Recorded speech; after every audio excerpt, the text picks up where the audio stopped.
Alright, guys. So yesterday we did her head.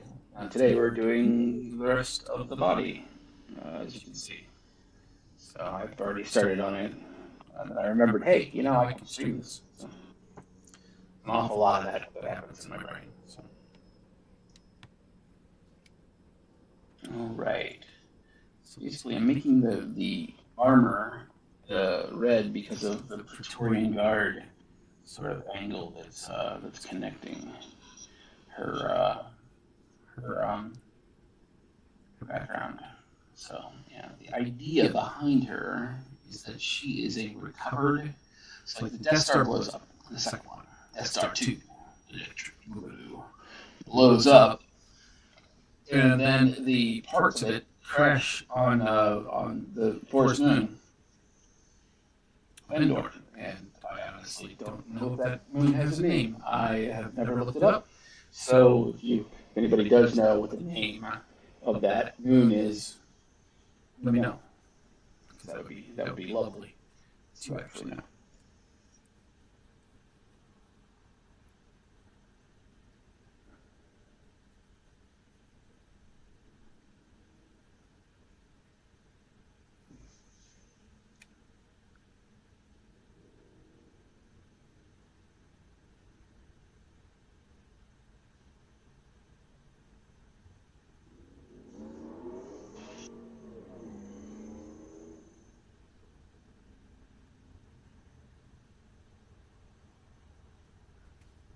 Okay.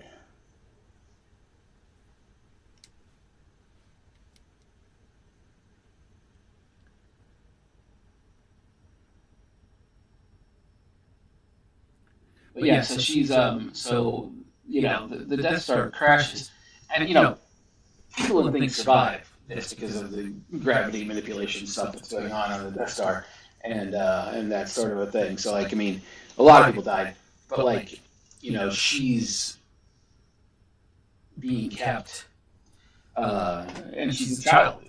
When she's found, she's a child that is being raised specifically to be a Praetorian Guard. Like she is from a family that has been found to be force sensitive, and the Emperor utilizes those and basically brainwashes those children and whatnot. So she has memories of the Emperor. Like she knows she's been near him and she's been molded by him, and I think that we're debating on whether or not we actually wanted to have like a positive opinion of him, because he was all about being charismatic and manipulating people from the inside out. So there's that.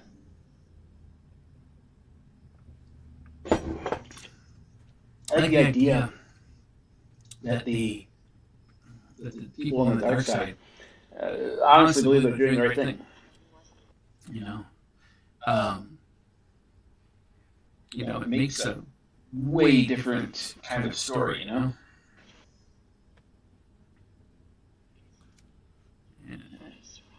And it's kind of cool, to have,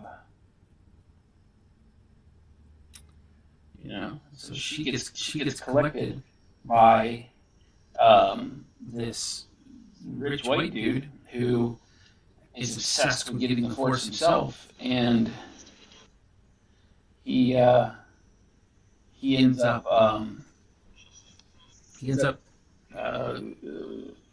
capturing this girl and raising her, and teaching she's being taught how to to sword fight and stuff like that and whatnot, and she becomes this Praetorian Guard. I mean, like, originally I was going to make her a Twilight with her Laku cut off. That'll probably be a different character now at this point in time, because I do realize that the Empire is wildly racist. So she's got to be human. You know.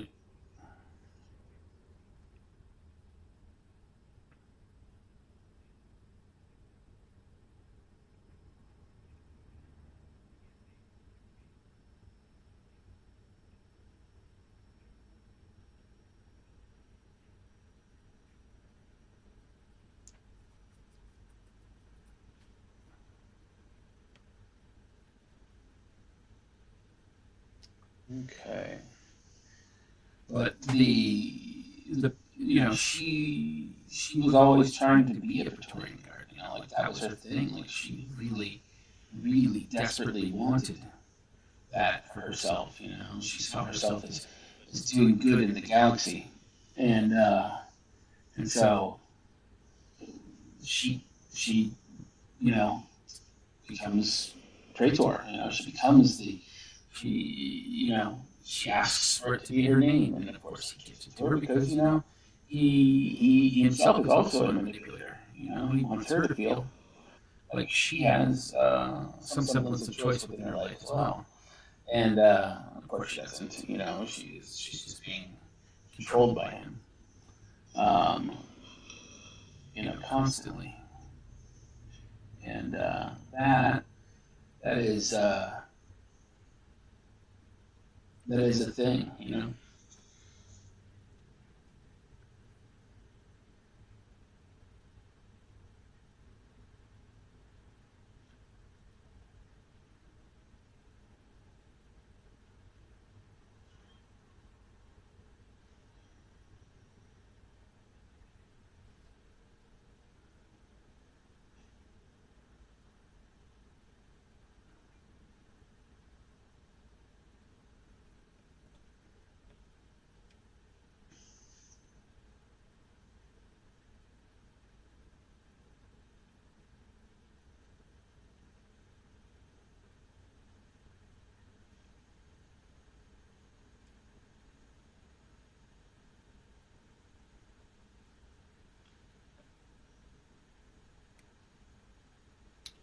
So the Reds of the Praetorian Guard, it's going to be her sort of signature sort of thing.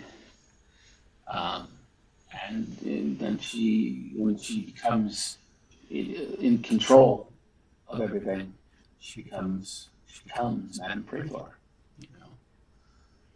This really, really nasty lightsaber wielding, dual lightsaber wielding force user. At some point in time, she has lost her arm and has been cybernetically replaced. And of course, at a young age, she installs the things in the back of their necks.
Yeah. No, I like this character concept. It's one of the early days ones that I came up with a game.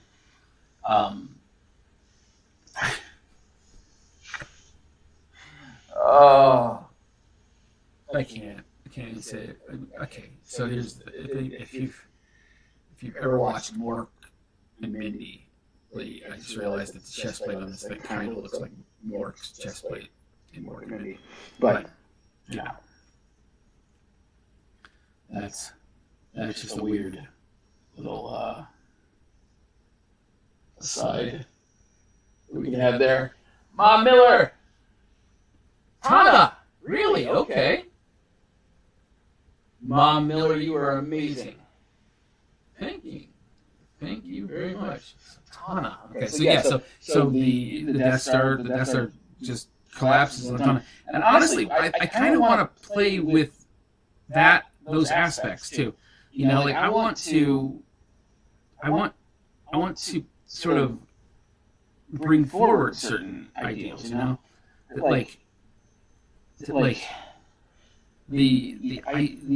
the rebellion against the Empire is, you know, was obviously a great idea, but at the same time, the method in which it was carried out, you know, had like long-lasting consequences for the galaxy. You know, the idea that like you know, they blew up a couple of Death Stars, you know, and like Yavin had to have been seriously fucked up by the death of the first Death Star. You know, I don't know that anybody ever talks about it, but you know, and I honestly don't know what happens. I mean, I know that Yavin exists and it survives, and Tana exists and survives as well, but the big thing is that like the second Death Star was like twice as large, and the parts of it literally fell to Tana, like to the surface of Tana, destroying all sorts of things. I imagine when you get there in the Force Awakens, the Rise of Skywalker, it's like the weather there is intense, and I like to imagine that that's a direct result of the ecological disaster of the Battle of Endor.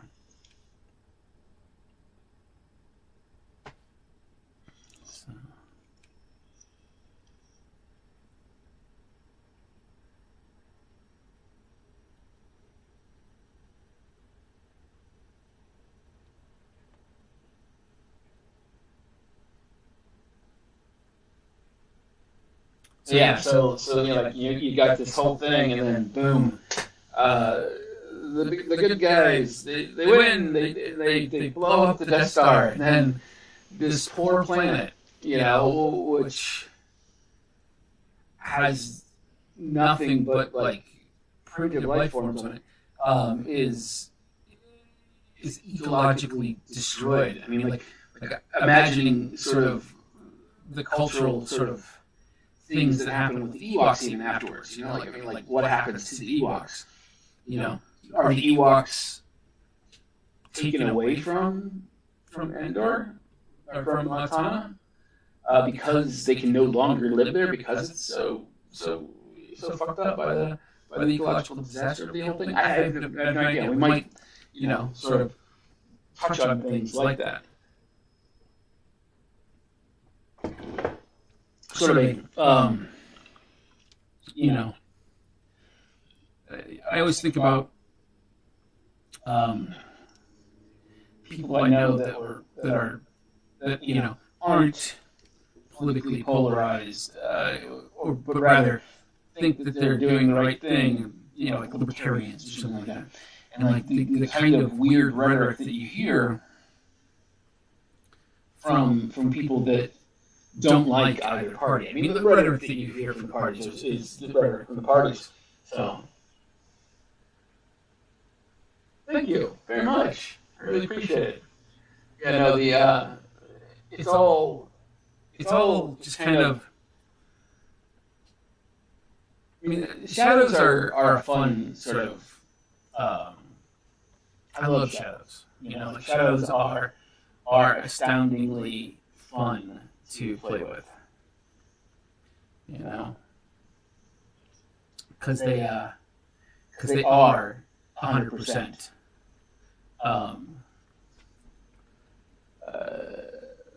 They're so complicated, you know. Like if you have like a red, then like if I really want a complex shadow, I'll put greens into it, you know, like a deep green, you know, and also like.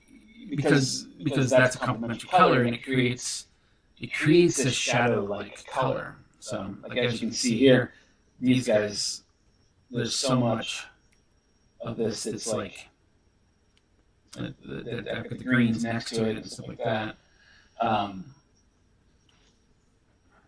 Yeah. So, yeah, I'm not sure. I'm not sure how what kind of things we're gonna actually do with the game, but we have a really great writing team so far that is very knowledgeable in Star Wars and stuff like that. Unfortunately, I can't get I don't have I can't get Edge to sponsor us 100% because they have to they have to abide strictly by the letter of the law when it comes to with Disney and whatnot. Technically all of this is allowed, but I mean none of them want to jeopardize the relationship and whatnot. And I can understand that. I can respect that. Next step is to reach out to Disney itself and be like, okay, guys, we're doing this thing. We're using the Edge system. We would like for it to be utilized to help with sales of the Edge system. Can we start an email thread where you give them permission to do this? That would be nice. To that kind of thing. We're also looking at there's several web pages and stuff like that that are associated with the Star Wars Fantasy Flight, Edge now. I don't even know if Fantasy Flight technically still exists.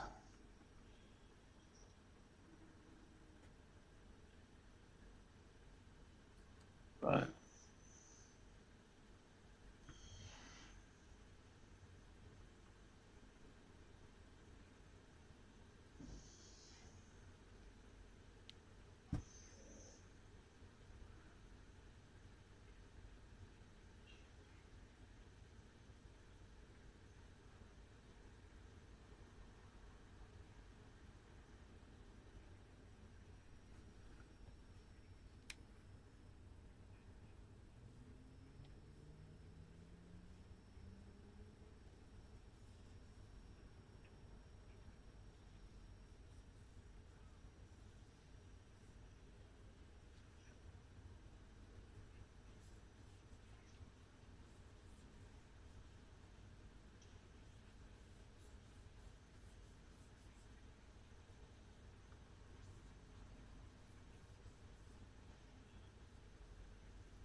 So I would say that, and I apologize. When I get a message, I have to look over here at this screen, and everything's going on over here. That's not my regular setup, so I'm going to be delayed on responding. But I think that when my kids were younger, I loved playing them through the immediate post Order 66 things because they were young, and so I would have them create Jedi Padawans that were not near when the Order occurs, and their masters were on a diplomatic mission, and they were left on the ship, stuff like that. And so then they would get attacked by the clone troopers, and they would prevail because there was only like 2 or 3 clone troopers that were on the ship with them, and then they would get a message from their master to run, and so they would steal the ship and then they'd run. And it would be all about like them having to learn how to be fugitives, and kids in this universe and stuff like that, and like they're just desperately trying to find people that will understand them and be with them and stuff like that. They strive that connection, with other people. And so, I love doing that. But I think that more than that, there's a lot to be said about this era of Star Wars that is around the Mandalorian and stuff like that. It's got all of the elements that we all love to play in. The Empire's still there. The Imperial war machine is broken, but the parts of that machine are still working just fine, and so and they have a tremendous amount of pull in the galaxy, and I think that as we were writing this sort of thing, that's awesome. Galen's a great name. But my kids had a blast with that. It was wonderful, and I got to talk to them about morality claims and stuff like that. I remember there was one thing that they were doing where they had met up with this group of rebels and whatnot that were going against, and this is directly after people that are fighting against, so really separatists, I guess, more than anything else, that were fighting against the Empire. And they were going to take out an AT.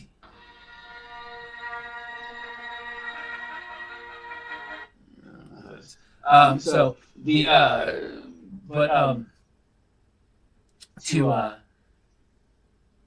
they go and they're doing their job, and they're supposed to blow up this ATST. An ATST plant, the production facility, and this group shows up to stop them from doing it, who are also going to disable it, but they're not going to blow it up because blowing it up would cause an ecological disaster for the planet, and they're deciding that they don't want thanks. They don't want that to happen, so they're fighting against it. So the kids got caught up in a more of a Saw Gerrera type resistance, and then meet a resistance that isn't as extreme as Saw Gerrera was, and so they have to make moral claims about what they're doing and stuff like that. It was a really good. I mean, they were 12, I think, 10, 12 when we were playing this game, so it was a perfect age for talking about these kinds of morality claims and stuff like that, and being able to do it in Star Wars and role-playing games was honestly more people should do role-playing games for their kids. it builds all kinds of things.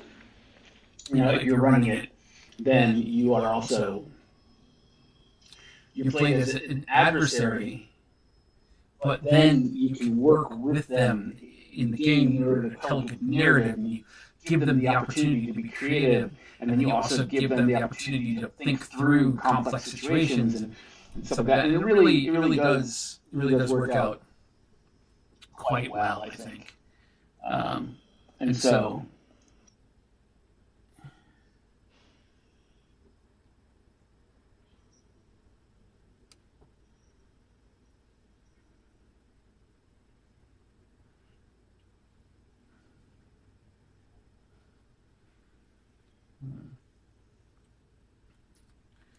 Yeah.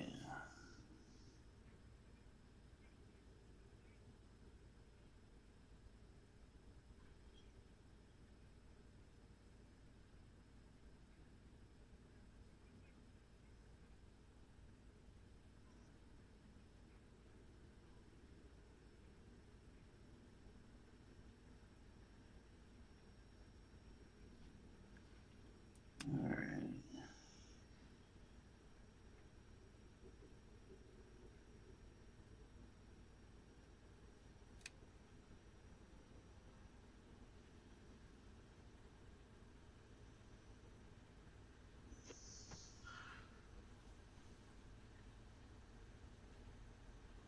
Oh yeah,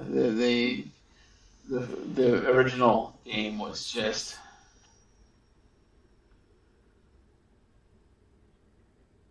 yeah. Oh, sorry, you just take a look. Yeah.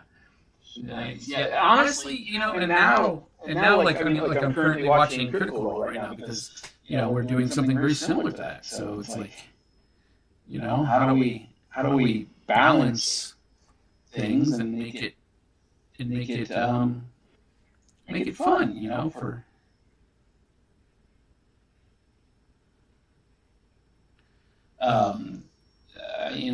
I remember when they first started doing this stuff, I was like, wow, I have watched us play days have this is their role model. The role model is a bunch of voice actors that are sitting around playing things. They absolutely adore the story of it and yeah.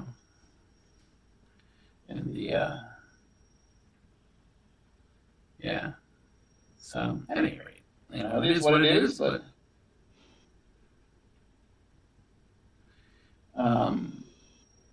so I'm pretty grateful for these guys for what they have done. I think they're actually doing good works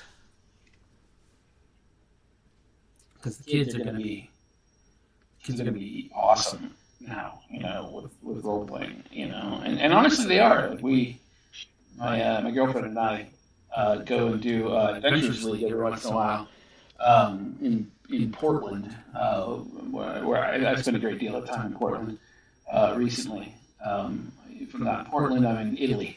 So actually, right now I'm in Ohio, but that's because I'm selling this house in Ohio, and I'm currently trying to get it all put together, but also waiting for other people that were living here to be at a point where the vacation, they vacated, and I can get to working on the stuff that needs to be worked on. So yeah. Yeah. No, I am. When I was a kid, I started playing role-playing games when I was 6. And it was right around that time that Empire came out as well. Empire came out in '83. I mean, so 7 when Empire came out. So right after I started doing role-playing with my cousins. My cousins really were the ones who are much closer to me than my own brother.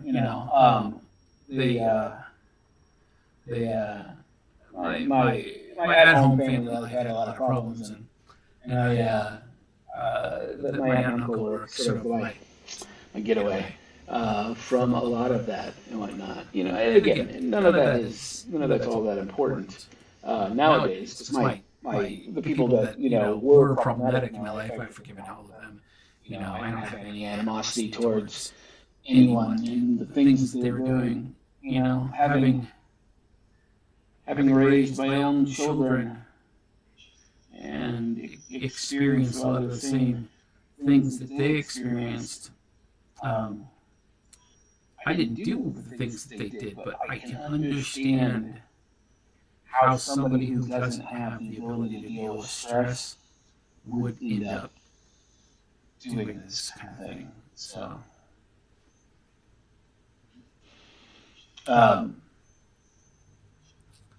but yeah, and so forgiving them for that kind of thing eventually becomes really easy. But so my cousins who are all I think at least 5 years older than I am. I was the annoying 6-year-old that was playing Dungeons and Dragons with them, and probably playing wildly stupid characters, and stuff like that, because I had no idea what it was I was actually doing, and they were awesome. They just helped me, to learn all this stuff, and it became very quickly a huge portion of my life.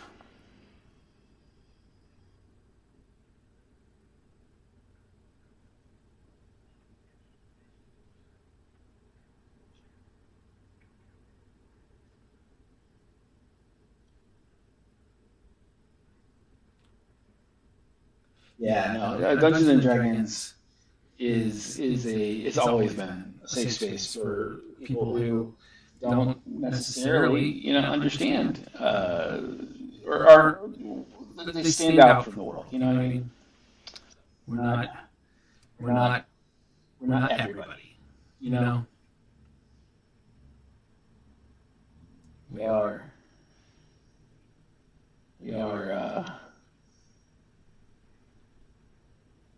But at the same time,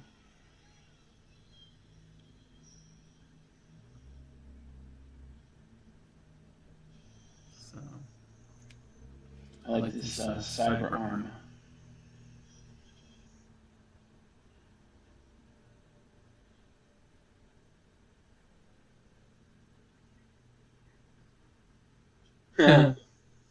Yeah.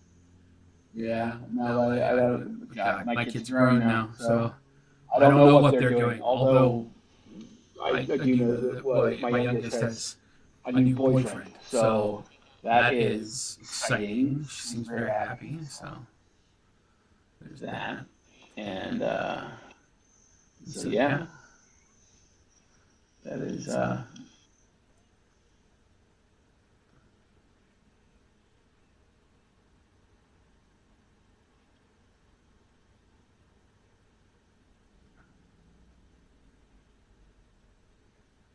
All right.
All right.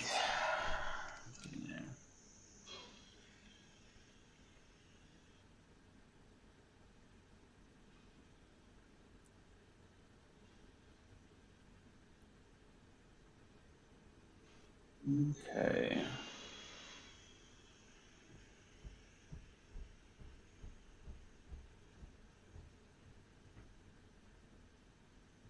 All right.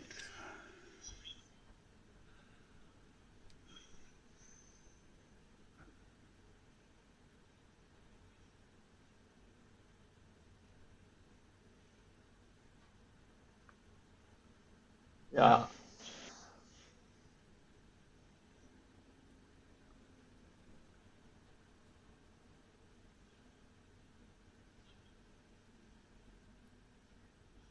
Yeah, honestly, they're always, they're always,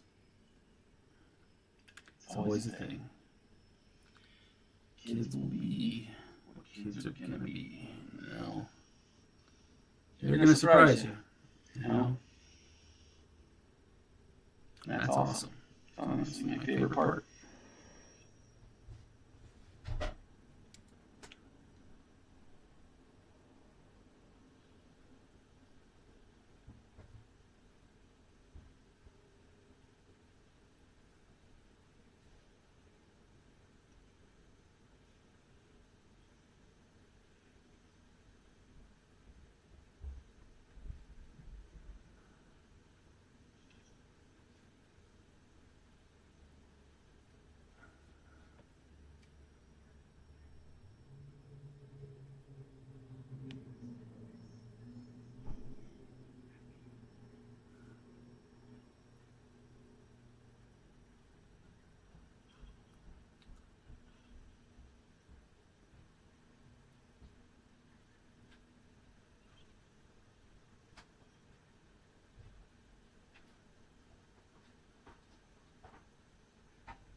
Mm-hmm.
Yeah. Yeah. Oh, kids.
guys. You wanna get off here for a second? Hello, darling. What you doing? Driving home. Oh, hold on.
right.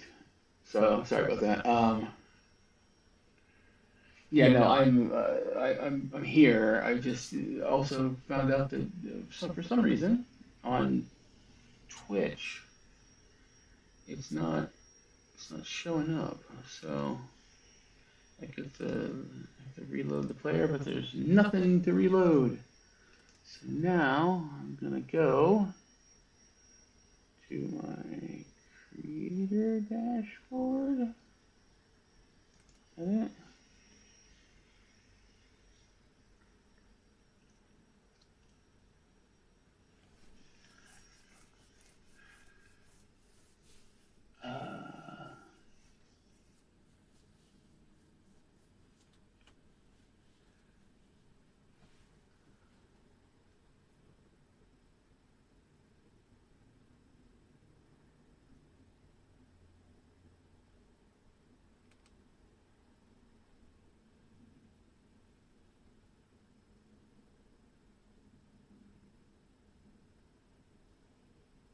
I'm going to.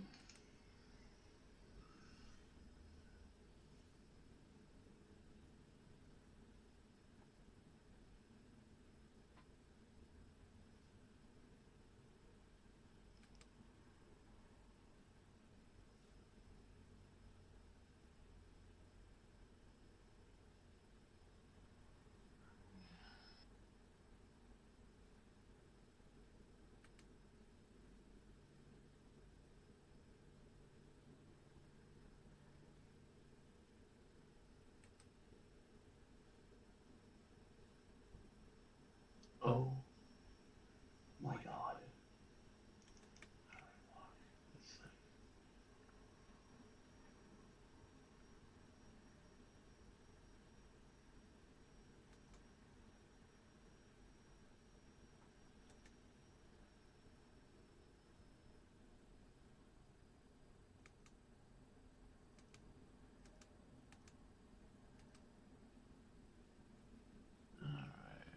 And I am gonna get super tired of this immediately. Oh my God.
Alright, so that's that.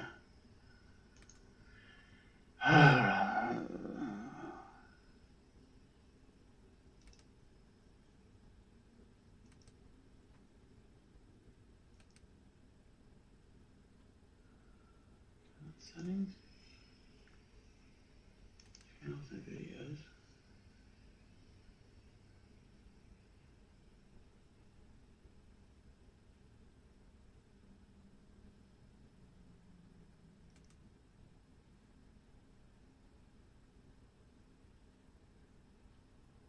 Oh boy.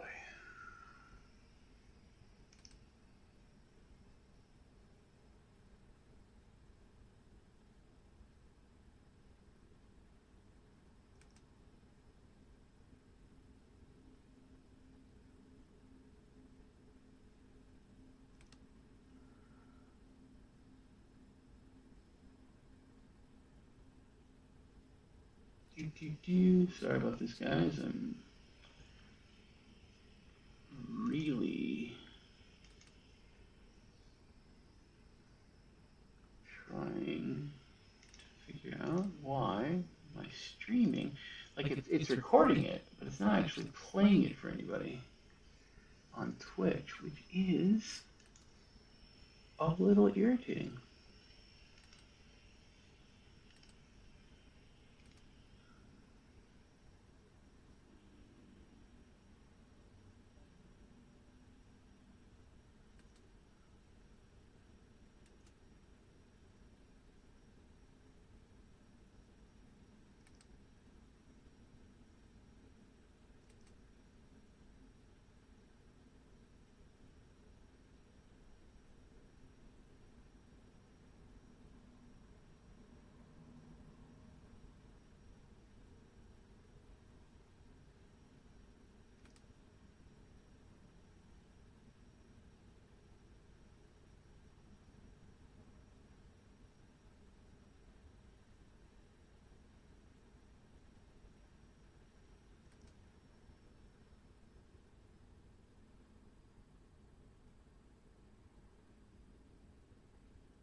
Um,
okay, films. That's fine.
let's see if this fixed the problem,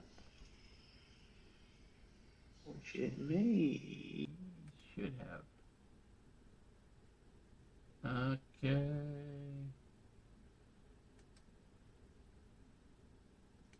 No, okay. It's not working. Alright guys, I think I'm going to end up popping off here for a second so that I can try to fix some of this stuff in post. Yeah, okay.